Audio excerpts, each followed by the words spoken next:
Adventist World Radio, the voice of hope. Radio feon'ny fanantenana na ny AWR. Insemana kuaniwan radio manerantan feoni fanantenani tundrato kiazava. Matetika dia tsy hovan'Andriamanitra ny toe-javatra mitranga eo amin'ny fiainantsika satria miezaka hanovany ao am-pontsika lalinao izy. Ahoana ary izany ho ianao? Eny, matetika tokoa tsika no mivavaka kanefa dia hoy isika hoe tsy mivaly mihitsy izany vavaka ataoko izany, na izao koa no lazaintsika hoe angamba tsy miaino ahy mihitsy Andriamanitra. Tsarovy anefa fa ny valim-bavaka izay omen'Andriamanitra anao dia ahasoanao ary mety tsy ho arak'izay noeritreretinao mihitsy azy izany. Mety hisy fitsapana mafy eo amin'ny fiainanao dia angatahanao Andriamanitra mba hanafaka anao amin'izany. Saingy indrisy matetika rehefa mivany ny olana eo amin'ny fiainantsika ka mandeha milamina tsara ny fiainantsika dia lasa manadino an'Andriamanitra isika. Noho izany dia ny fontsika sy izay rehetra any anatintsika any aloha no tian'Andriamanitra hovaina voalohany indrindra mba ho vonina handray ny valim-bavaka isika. Matokisan'Andriamanitra fa rehefa apetraka eo am-pelantana ny fiainanao na dia mety ho maro aza ny fitsapana dia tsarovy fa tsy manadino anao mihitsy izy. Sambatra hoy izy izay olona maharitra fakapanahy fa rehefa voazahatoetra izy dia handray ny satroboninahitra fiainana izay nolazain'ny Tompo homena izay tia azy. Jakoba 1:12.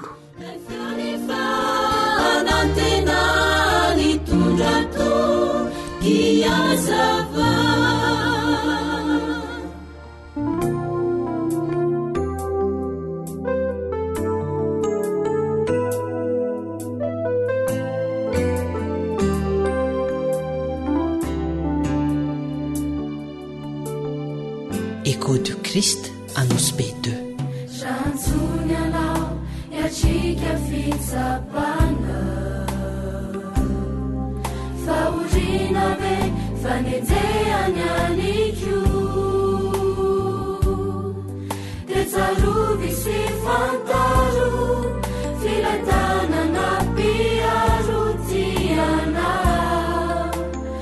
izy ombana sarodalana ifiainantsika ety hasoparana tsy misy ny fity nata fiotra alondrano faorina mampimalo ilazao Jesosy fa izy anampiana mijoro mareta izy ombana mitraka ozakivy mivava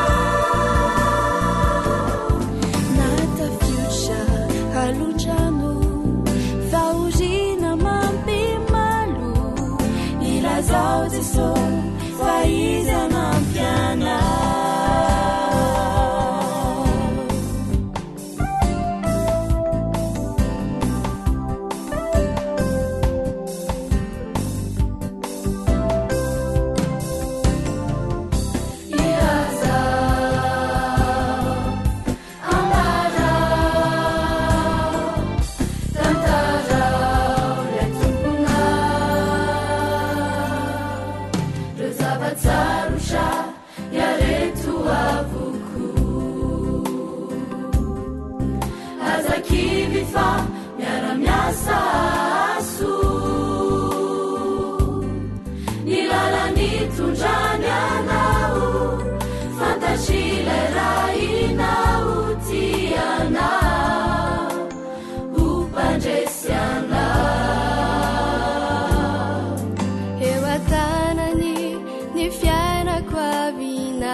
fazirotra tsy ilaina amafisoko ny saina ilazao Jesosy fahaizana ampiana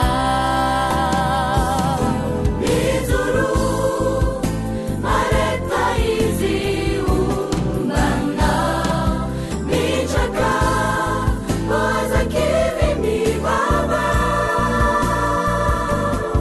ny mifazirotra AWR izay ilay onja ny fanantenana.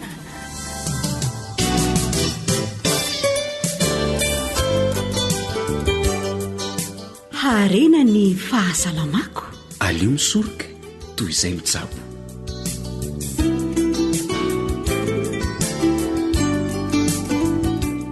Fofeny fifaliana no iarabananao manaraka fandaharana eto amin'ny feo fanantenana.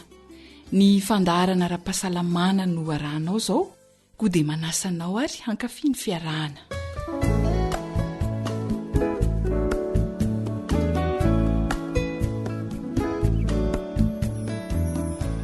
Aretina anisany mahavolona maro tokoa ny AVC.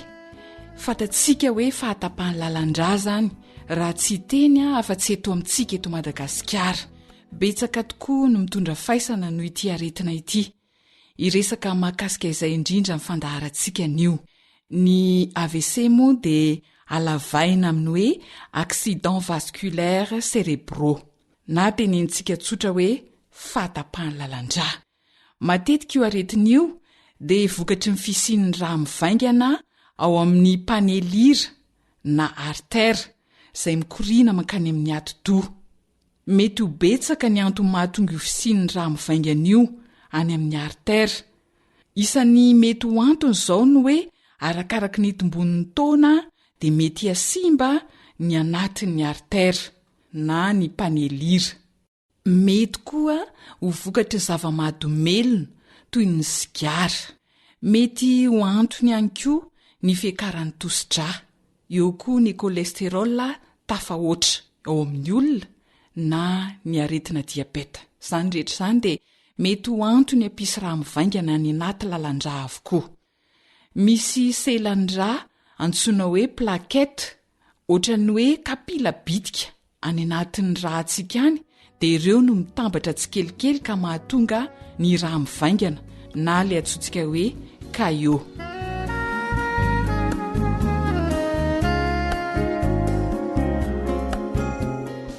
Anio ary dia manana torohevitra mahasoa antsika Dr Georges Pamplona. Araka ny fantatra dia ny ranom-boankazo mifototra amin'ny ranona voatabia dia manampy betsaka amin'ny fisorohana ny raha mivaingana. Noho izany ary ity ranom-boankazo atoranao ity dia anampy betsaka anao amin'ny fisorohana ny raha mivaingana. Inona avy ny zavatra ilaina amin'ity ranom-boankazo ity? Marihana aloha fa ho an'olona iray izy ity. Ny fatrany zany dia eo amin'ny 500 mililitatra eo na 7 litatra ho isika. Inona avy ny zavatra ilaina? Voatabia atonotony 4. Izany hoe raha lanjaina ny voatabia iray amin'ilay voatabia 4 zany dia eo amin'ny 520 grama eo zany ny iray. Dia tongolo gasy asiny 2 ka eo amin'ny 3 grama eo ny asiny iray. Dia basilika 2 sotro ka eo amin'ny 1,4 grama eo ny iray sotro. Dia 2 sotro zany no ilaina. Tsara kokoa raha ravina mbola vaovao no ampiasaina amin'ity basilika ity. Raha ohatra kosa ka maina ihany ny misy satria tsy voatery isy basilika foana mandavantaona dia rehefa avy nafangaro izy rehetra vao arotsaka ao amin'ilay ranom-boankazo ny basilika maina. Averiko ilay zavatra ilaina teo voatabia 4 antonontonony, tongolo gasy asiny 2, basilika 2 sotro.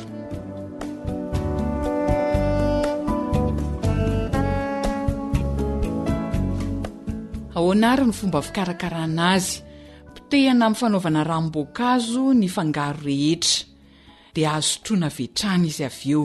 Izany hoe potehana avokoa zany ny voatabia efa sasana tsara dia ny tongolo gasy efa voavofy ary ny bazilika roa sotro. Azonao asiana sira kely izy raha izay ny tianao, tsy voatery sira, azo asiana siramamy ihany koa raha toka olona tsy misy diabeta. Mariana averiko fa raha ravina bazilika maina no ampiasaina dia afangaro zany aloha le voatabia, tongolo gasy, zay voarotsaka ny bazilika maina. Fa raha toa kosa ka le izy voalena iny no ampiasaina dia tonga dia totona miaraka ny voatabia, ny tongolo gasy ary ny bazilika.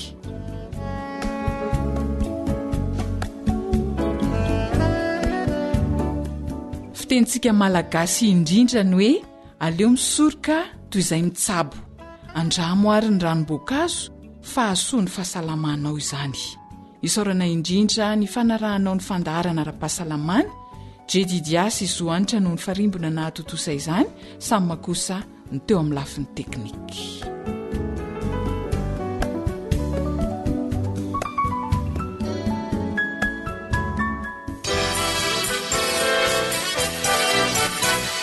AWR manolotra ho anao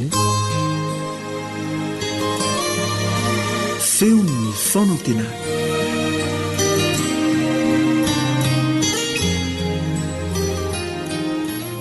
Ny voninahitra ho an'Andriamanitra irery ihany. Koa zasy ianao aza mety ho sasatra ny amin'izany rehefa miteny ianao ny dera ho an'Andriamanitra no atao voalohany indrindra. Iary vavaka sy.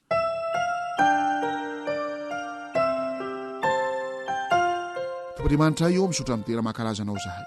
Raha mbola tratrany izao fandaharana izao indray, zay ampahafantarana anay ny amin'ny filazantsara ny famonjenao amin'i Jesosy Kristy.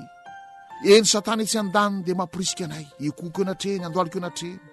Mba ho latsaka amin'izany filalaovanankatra izany fanerasarana amin'ny maty, ka ho variana sy ho voafitaka ny amin'ny reny fanasitranana mahagaga, zavatra mahazendana etsy roa reny, kanefa fitaka be vava fitarinanay ho amin'ny lalan'ny fahafatesana mandrakizay ireny. Misotranao zay ny amin'izao teninao zao, zay manaitra anay, mampitandrina anay ary mitona anay anatinan'i Jesosy.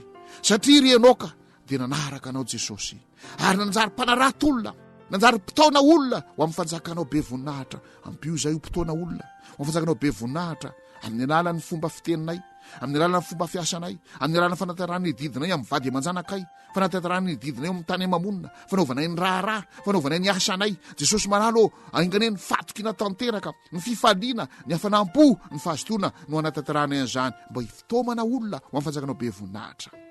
Jesosy malala manatena ary zay fa ianao no omba sy hitanay, ary ianao no amaly zany fivavahana izany. Amin'ny anaranao rianao angatana izany vavaka izany. Amen.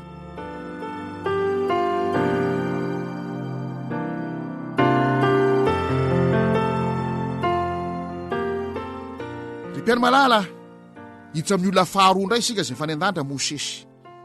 Raha mamaky isika ary amin'ny Hebreo, aona tsara moa ny amin'ity Mosesy ity.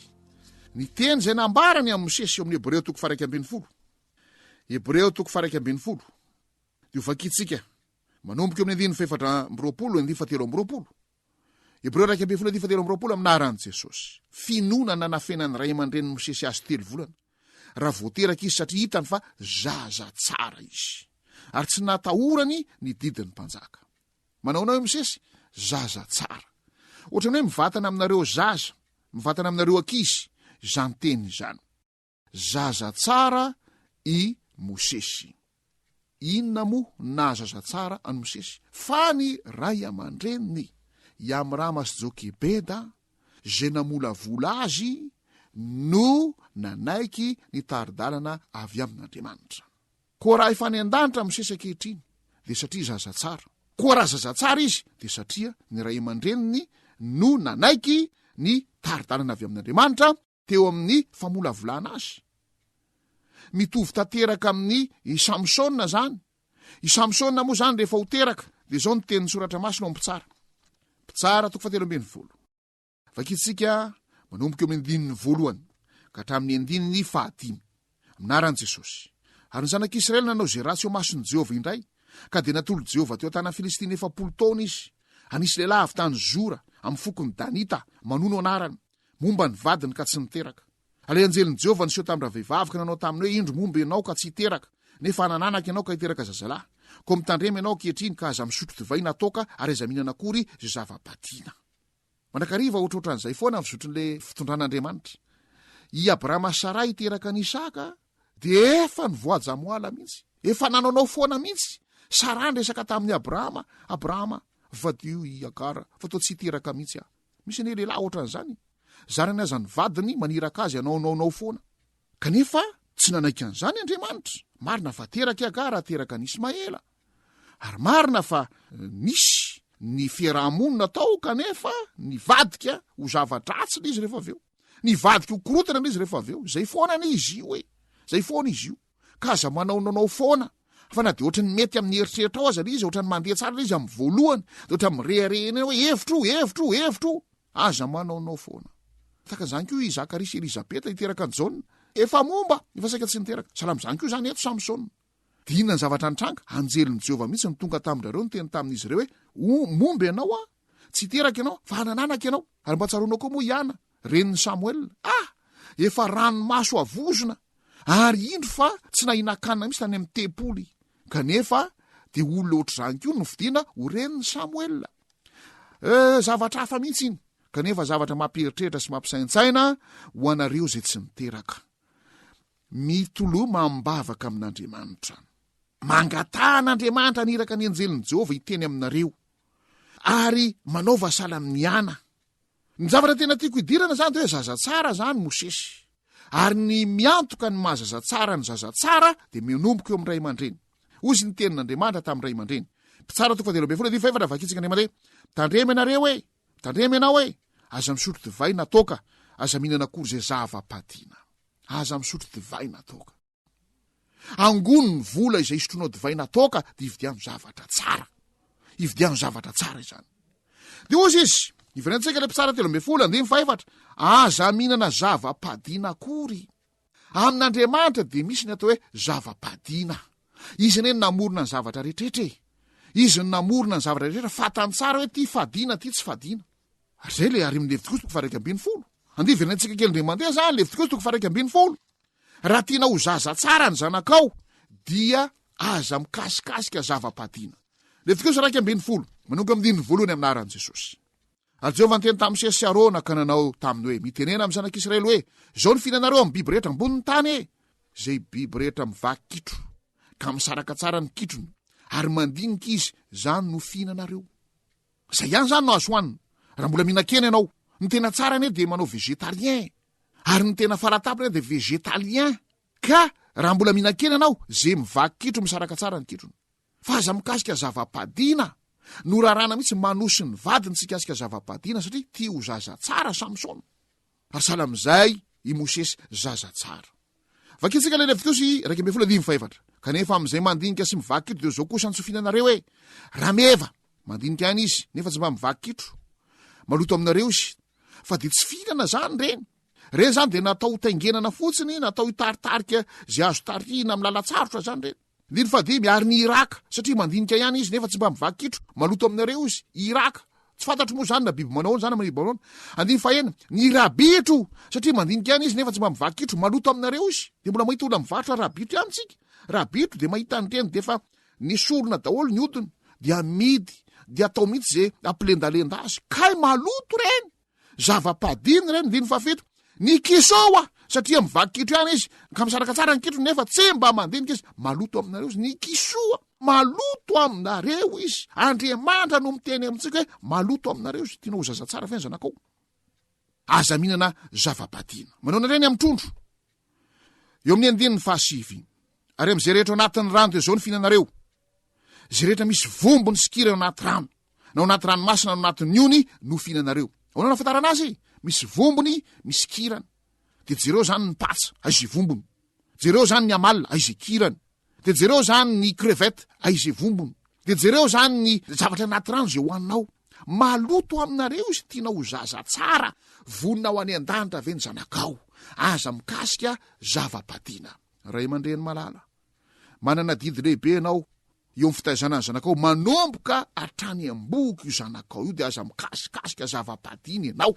Fa zay hoaninao ihany no mamolavolan'le zanakao na ny toetsainy na ny toetra na ny fomba mampanao ny rehetrrehetra. Ka amboamboary tsara ny zavatra hoaninao. amboamboary tsara ny fihetsikao, amboamboary tsara ny fihetseponao, amboamboary tsara ny fahazaranao. Fa raha tianao ny ozaza tsara ny zanakao tahaka ny Mosesy zay efa ny an-danitra, natsangana tamin'ny maty ka ny an-danitra, dia aza misotro divay natoka, aza mifoka sigara parako, kafe sy ny sisa, renrehetreny de misy zavatra manahitaitra daholo manimba ny ozatra, ary indrindraindrindra aza mikasika zava-padina.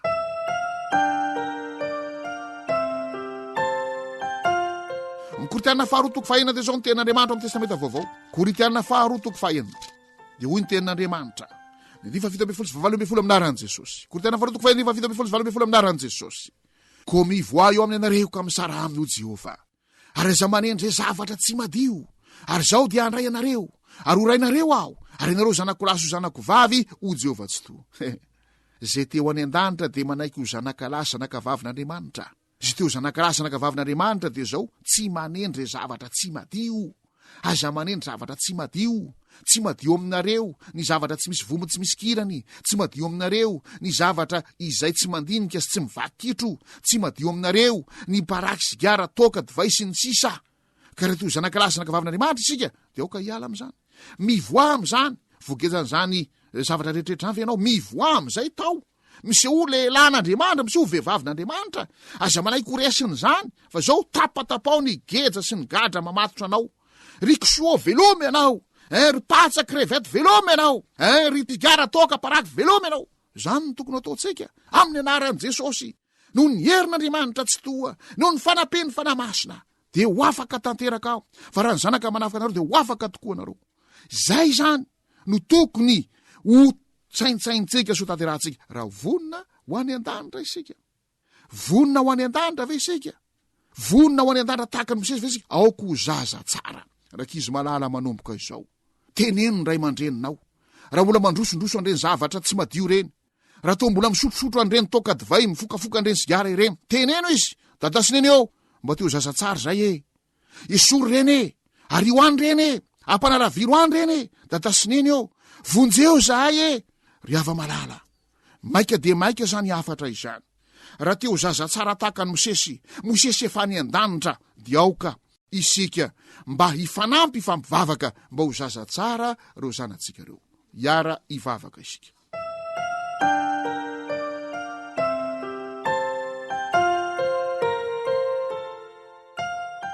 Ry Tompon'Andriamanitra eo ami'saotranao zahay, vonjeo zay Jesosy malala, fa ny teninao ny Baiboly de miteny hoe raha ny zanaka ny manafaka anareo de ho afaka tokoa ianareo. Ko aza velanao ijaly fadiranovanao anatin'ny vahoany reny sigara, paraky, zava-madinela, kafe, toka, divay, zava-padina rehetrarehetra, kiso, crevette, amalina sy ny sisy reny. Vonjeo zay Jesosy malala, fampio zahay mba ho tonga olo mba ho vao, ho zaza tsara, zanakao lahy zanakao vavy, ka ivoaka am'ireny falotona ireny, iala am'ireny zava-maloto ireny. Izano irarinay, izano hitalaonay, izano hivavany aminao aminaranao Jesosy. Amen.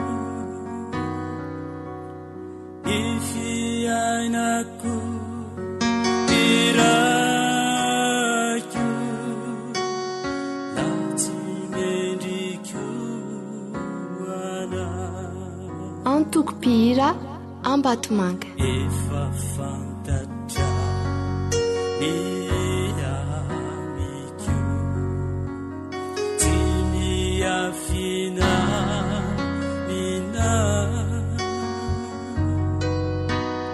na mipetraka de hitana, na mitsanganya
ankoatra ny fiainoana amin'ny alalan'ni podcast dia azonao atao ny miaino ny fandaran'ny awr sampana teny malagasy amin'ny alalan'ni facebook isanandro amin'ity pejity awr feon'ny fanantenana.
Mahazo fahendrena, mahazo fahalalana, fianarana sy fanabazana, androtany ty tanindrazana, fahaizana sy fahendrena, olovany ty firenena, darena zaro tsy mahahitra, fa tsara manajery lavitra, ny fianarana re azatsanina, fa manomanana olombanina.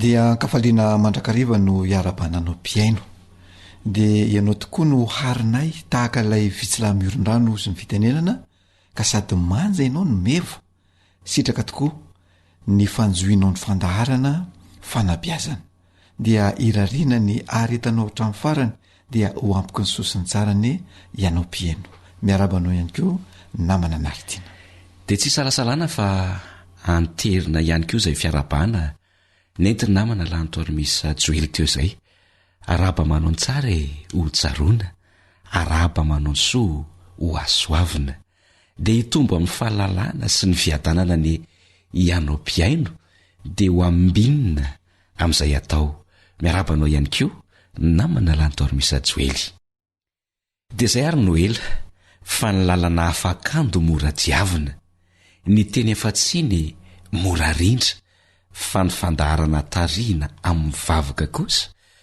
mora lahatra ka io ianao namana lantoarymisa joely tsara raha entina mbavaka izao fandaharana sy fotoana afahantsika miara-mianatra eto amin'ny feon'ny fanantenana izao.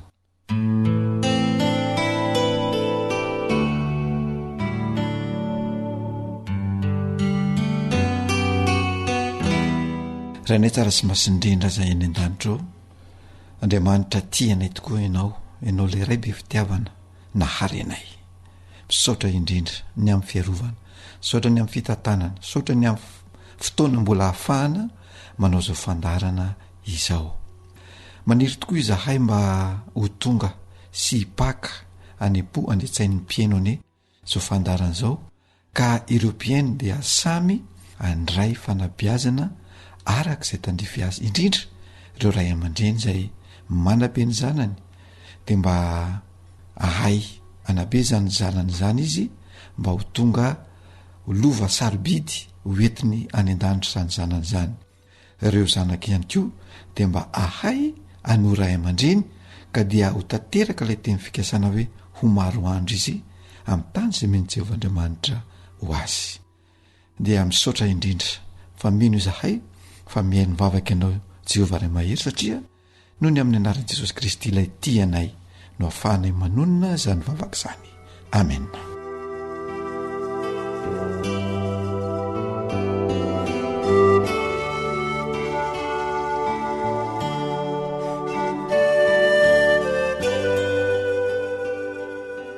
dia fankasitrana mandrakariva no atolotra anao namana lantormisa Joely tamin'ny fitondranao am-bavaka izay nato teo fa inona kosa indray ary no masaka azontsika atolotra ho amin'ny mpiaino atao anatin'ity fandarana fianarana azy fanabeazana ity.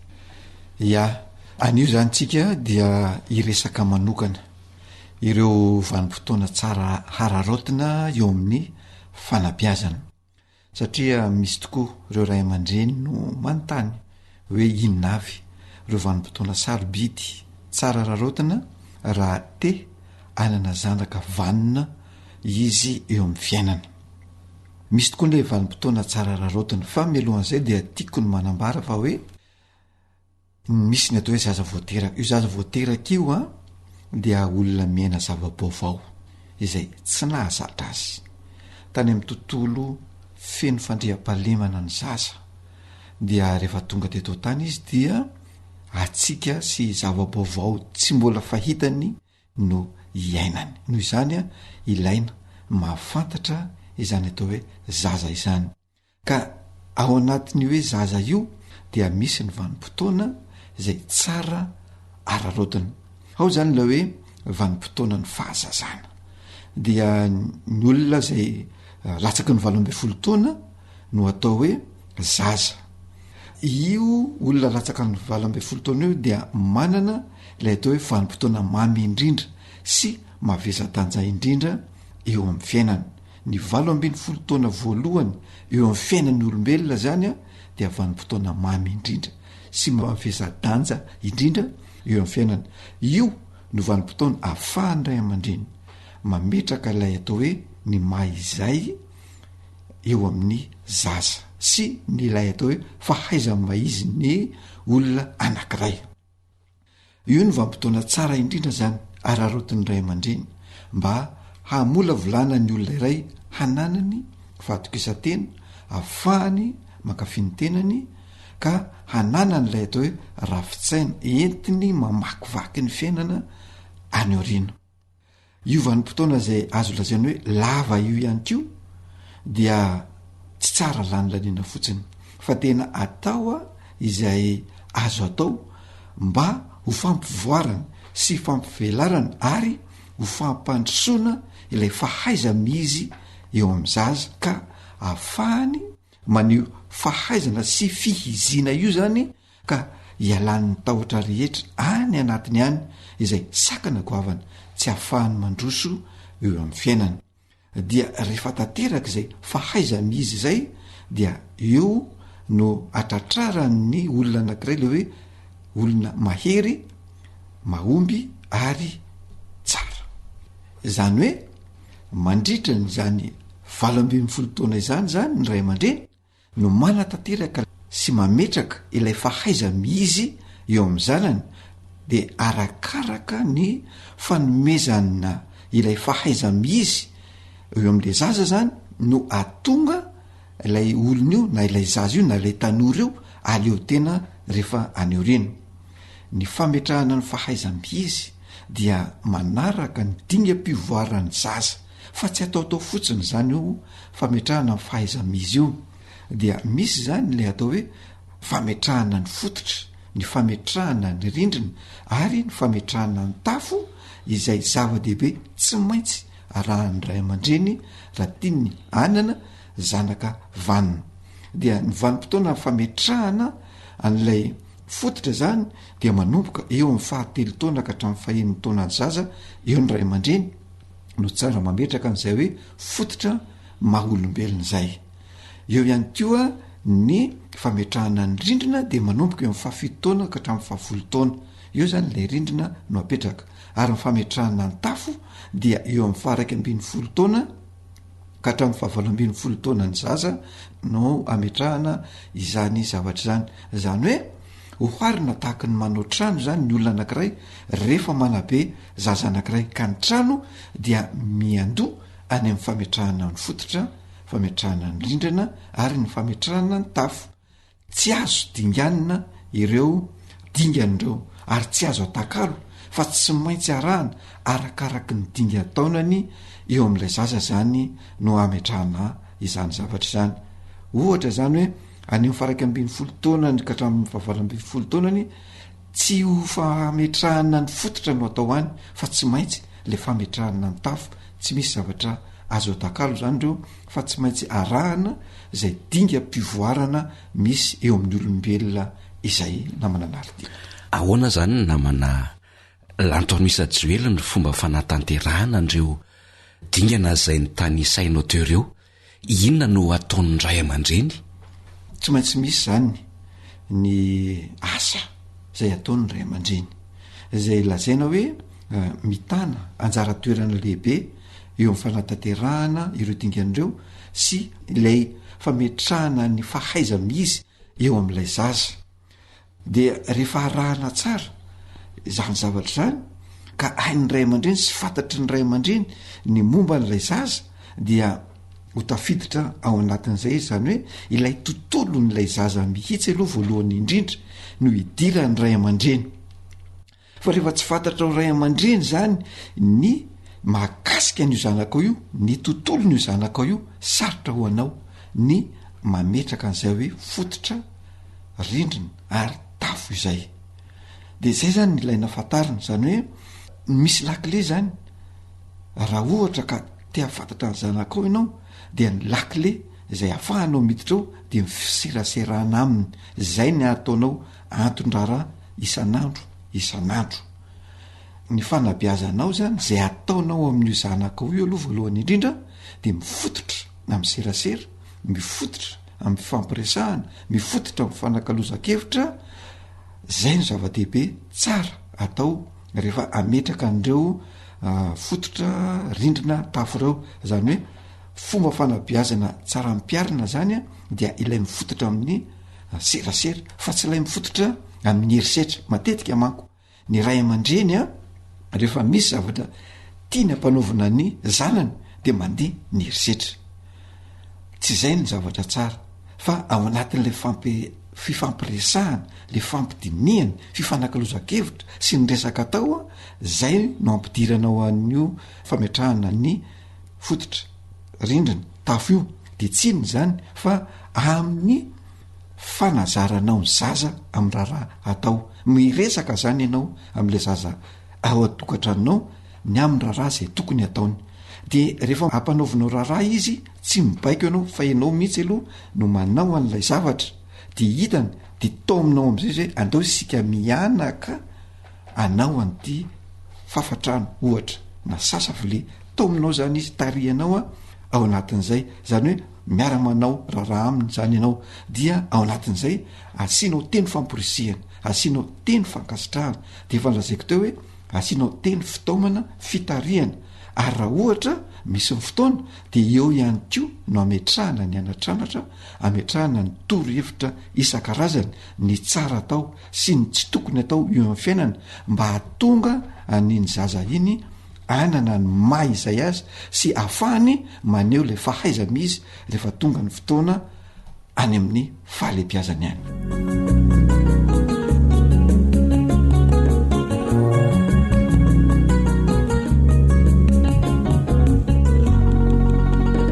Resaka makasika ny herisetra ianao teo namana Lantormisa Joely.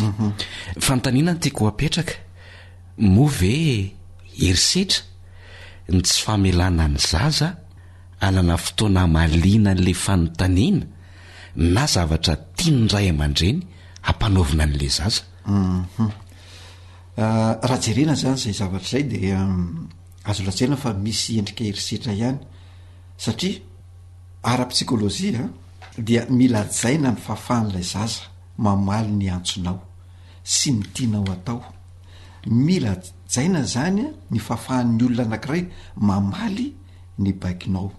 Io zany le atao hoe capacité de réponse, na ozy ny teny frantsay hoe il faut respecter la capacité de réponse et aller à son rythme.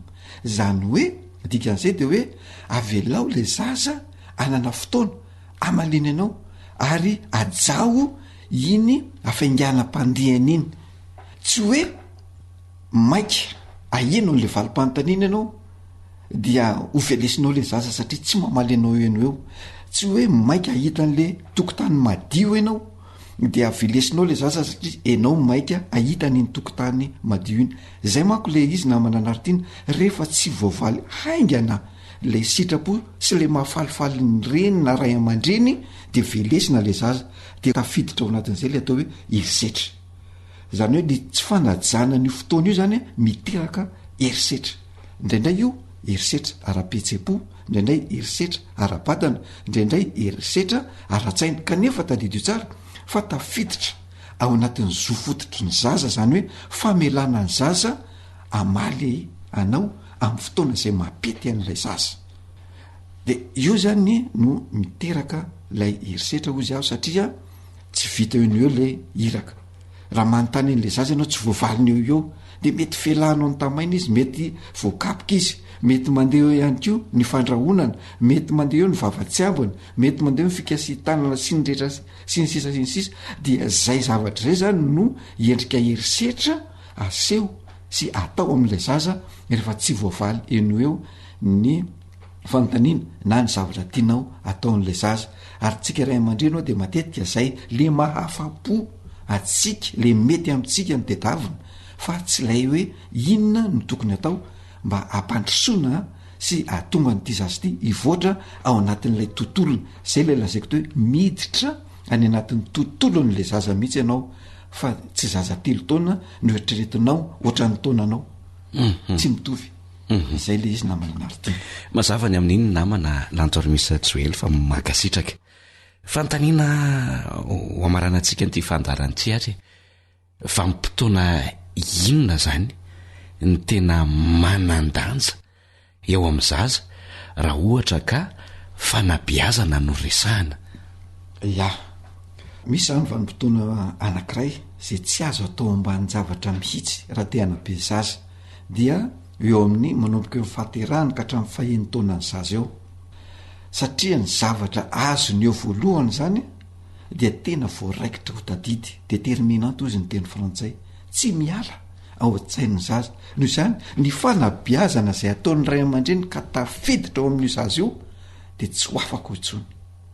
Zany mahatonga ny hoe tsy tsara miteniteny foana eo anatrehan'ny zaza, tsy tsara ny manaonao foana eo anatrehan'ny zaza satria maninona mipetraka miraikitra tanteraka ao an-tsain'ny zaza iny, de sarotra ho anao ny manala an'iny. De gaga ny ray aman-dreny indraindray mahita ny zanany miteniteny foana satria enony anyrehetrarehetra any le izy de tafiditra ny anatin'ny sainy dia miraikitra ny anatintsika ala-peritreretany ihany.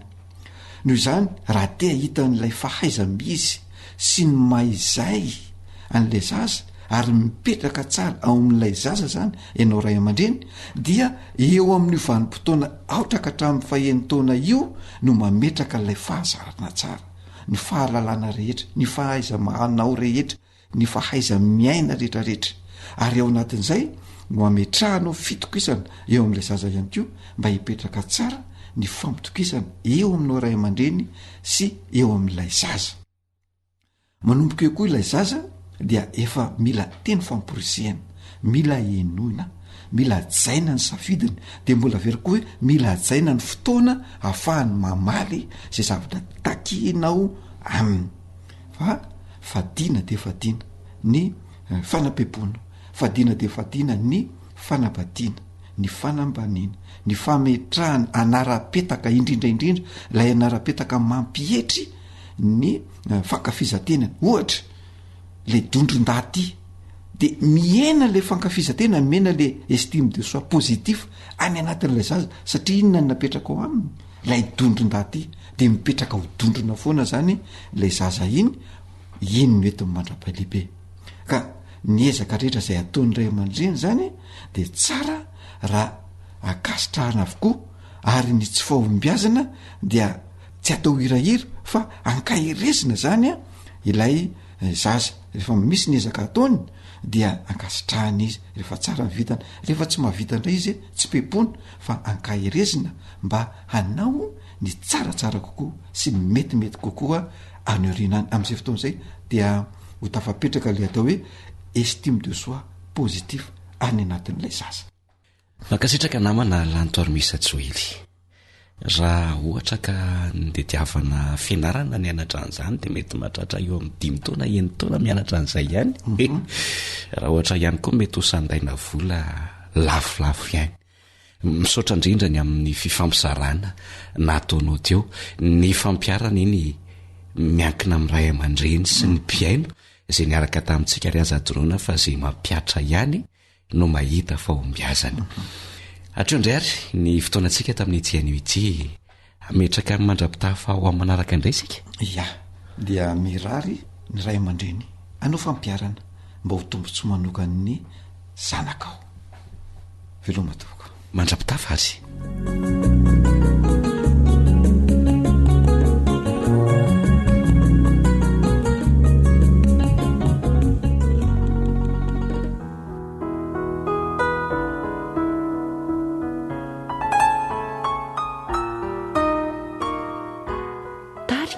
Ambassadora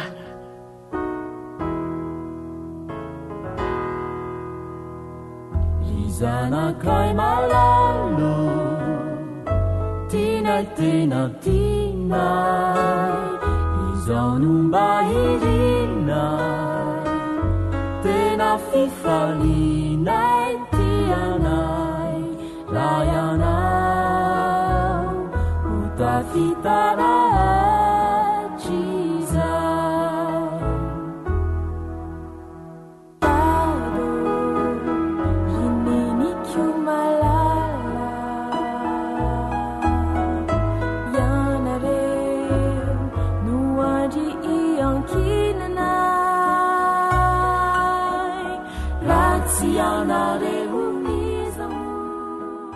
Akoatra ny fiainoana amin'ny alalan'ny podcast dia azonao atao ny miaino ny fandaran'ny AWR sampana teny malagasy amin'ny alalan'ny Facebook isanandro amin'ity pejy ity AWR feon'ny fanantenana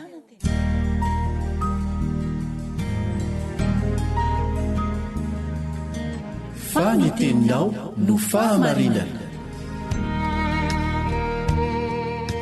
taridalana manokana fianarana baiboly avoaka ny fiangonana advantista maneran-tany iarahanao amin'ny radio feon'ny fanantenana faly miarabanao mpiaino ny fifananana indray amin'n'itianio ity ho aminao ani ny fiadanan'i Jesosy Tompo mbola mitoetrany ny fiarahantsika mianatra ny soratra masina mbola mandinika ilay lohahevitra isika lohahevitra manao hoe mandresy i Jesosy resy i Satana mahafinaritra fa mandresy Jesosy fa resy kosa i Satana ary ny toko sy andininy fototra izay ifantohan'ny fianarantsika dia hitantsika amin'ny Apokalipsy toko 2:10 ny andininy 7:10 Apokalipsy toko 2:10 ny andininy 7:10 dia tezitra tamin'ilay vehivavy ny dragona ka lasa nandeha hiady tamin'ny zanany sisa izay mitandrina ny didin'Andriamanitra sy mitana ny filazanan'i Jesosy handinika ny fizarana ho amin'n'itianio ity isika izay miompana manokana amin'ny fanekena ny fandresen'i Jesosy manaiky ny fandresen'i Jesosy saingy meloha izany dia manasanao aloha ao hivavaka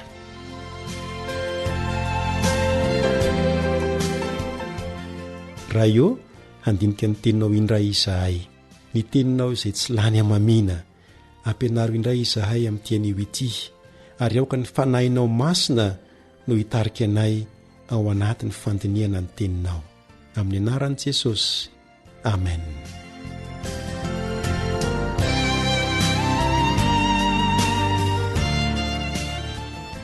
araka ny fahitantsika teo aloha dia jesosy no mpandresy ao anatin'ilay ady, izany hoe efa mazava ny vokatra fa i jesosy no mpandresy ao anatiny ity ady izay fanaovana amin'ny satana ity. Rano marina dia satana no loharano nipoirany ity ady ity, ary izy ihany no resy tao anatin'ilay ady. I satana no nanomboka ny ady ary nihevitra ny andresy izy kanefa resy. Ary ny baiboly dia manamafy fa tsy mbola resy na dia indray mpimaso aza tamin'ny ady ny fanaovany tamin'ny satana i Jesosy. Izy ilay mpandresy mahery, Jesosy ilay naharesy ny herin'ny ratsy. Tena zavatra tsara ny mino fa nandresy ny satana i Jesosy, kanefa tena ilaina ihany koa ny mino fa ny fandresen'i Jesosy Kristy dia fandresenao sy fandreseko ihany koa. Antaony eo jerena izay voalaza ny soratra masina ao amin'ny Apokalipsy 2:10 dia naharefeo mahery tany an-danitra ao nanao hoe, ankehitriny dia tonga ny famonjena sy ny hery sy ny fanjakan'Andriamanitsika ary ny fahefan'ny Kristiny, satria nazera ilay mpiapanga ny rahalahintsika dia ilay miapanga azy eo anatrehan'Andriamanitsika andro amanalina. Jereo tsara ny ilay voalaza eto hoe nazera ilay mpiapanga, nazera ilay mpiapanga ny rahalahintsika, ilay mpiapanga antsika. Move tsy mampahery anao izany, na dia mbola hita hoe mahamay aza ny fahatsapantsika ny ady eto amin'ity tany ity, dia tadidio fa efa resy satana, efa nazera ilay mpiapanga. Tsy adia-kevitra io, marina izany, tsy amin'ny fandresen'i Kristy faratampony amin'ny farantantaran'ny olombelona ihany, fa amin'ny ady fanaovantsika amin'ny fanapahana sy ny fanjakan'ny faratsiana eo amin'ny fiainantsika manokana ihany koa dia resy ilay mpiapanga. Indrisa nefa fa mbola misy kristianina sasany izay miaina ao anatin'ny faharesena mahakivy. Miandrandra fandresena izy ireo, fandresena ireo toetra tsy mety na fahazarana ratsy, fa tsy mba mamikitra amin'ny mahazava misy marina ny fandresen'i Kristy ho azy eo amin'ny fiainany manokana. Manasanao indray ao androany mba hamakiny ao amin'ny Apokalipsy 2:10 ahitantsika fa tena nanome toky mpandresenantsika Jesosy. Toy izao ny voalaza ao amin'ny 1:12 amin'ny Apokalipsy 2:12. Ary izy ireo naharesy azy ny amin'ny rany zanak'ondry sy ny teny filazana azy, ary tsy nankamahy amin'ny aina intsony izy na dia ho faty aza.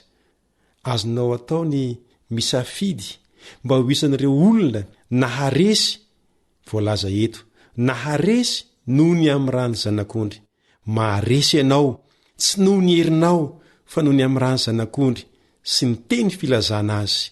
Raha mamaky ny afatra ho an'ireo fiangonana 7 ao amin'ny Apokalipsy 2 sy ny 7 ianao, dia hita ny andian-teny hoe izay maharesy miverina impito izy eo anatin'ireo afatra ireo.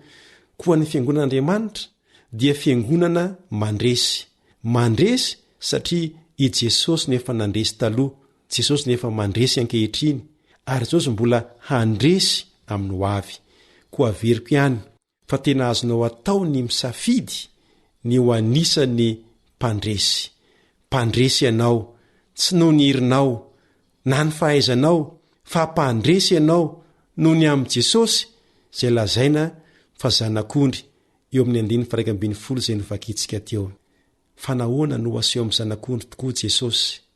Aseho amin'ny zanak'ondry izy satria ny zanak'ondry no atao sorona, maneho ny sorona natao izany ilay zanak'ondry eto. Jesosy no ilay zanak'ondry nitsangana tahaka nefa voavono. Hoy ny Apokalipsy 5:5. Apokalipsy 5:5. Jesosy ilay zanak'ondry nitsangana tahaka nefa voavono. Tena mifantoka amin'ny sorona nataon'i Kristy avokoa ny fijeran'ny lanitra manontolo. Tsy misy tsara no ny azo fijaliana azo anehoana ny fitiavan'Andriamanitra tsy manampaharoa. Fitiavan'Andriamanitra zay tsy takatry ny saina tianao Andriamanitra ary iriny koa ianao mba hifantoka eo amin'ny azo fijaliana, hifantoka eo amin'ilay zanak'ondry ary izay no ahafahako, izay no ahafahanao mandresy mijery an' Jesosy zay natao sorona teo amin'ny azo fijaliana mba hamonjena aisianao ekeo amin'ny finoana zay nataon'ny Kristia ho aisy ho anao. Hoy ny soratra masina raha milaza izany ny apôstôly Paoly, Hebreo 12:12 mijery an' Jesosy tompo ny finoantsika sy mpanefa azy. Hebreo 12:12 mijery an' Jesosy tompo ny finoantsika sy mpanefa azy izay naharitra ny azo fijaliana fa tsy nitandro enatra. Andao re hijery an' Jesosy, hijery an' Jesosy amin'ny finoana, hijery an' Jesosy zay naharitra ny azo fijaliana sy tsy nitandro enatra mba hahazahoany fifaliana ny amin'ny famonjena aisianao. Ary ny fifaliany dia ny mahita ahy, ny mahita anao miandany aminy ao anatin'ilay ady fa tsy miandany amin'ny Satana. Ny fifaliany dia ny mahita anao mivoaka ho mpandresy miaraka aminy. Ho amina ho androany fa isafidy ny safidy tsara ianao, isafidy ny hijery an' Jesosy amin'ny finoana, isafidy ny hiandany am' Jesosy.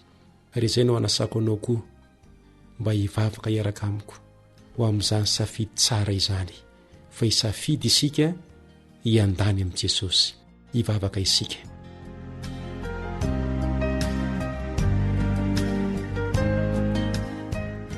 Rainay zay ny an-danitro, misaotra anao indray izahay androany noho ny teninao zay tena mamy, zay milaza aminay fa efa resy Satana ary nazera ilay mpiapanga fa Jesosy kosa efa nandresy. Androany ary dia misafidy izahay ny hijery an' Jesosy ilay zanak'ondry koa tehirizo ao anatin'izany fijerenan'i Jesosy izany isanandro izahay.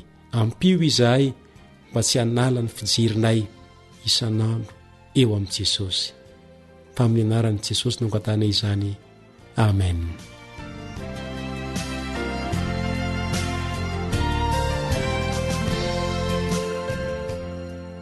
Ny namanao Rejamoro no niaraka taminao androany ary manome fotoananao indray ho amin'ny manaraka. Hitahinao any Andriamanitra. Amen.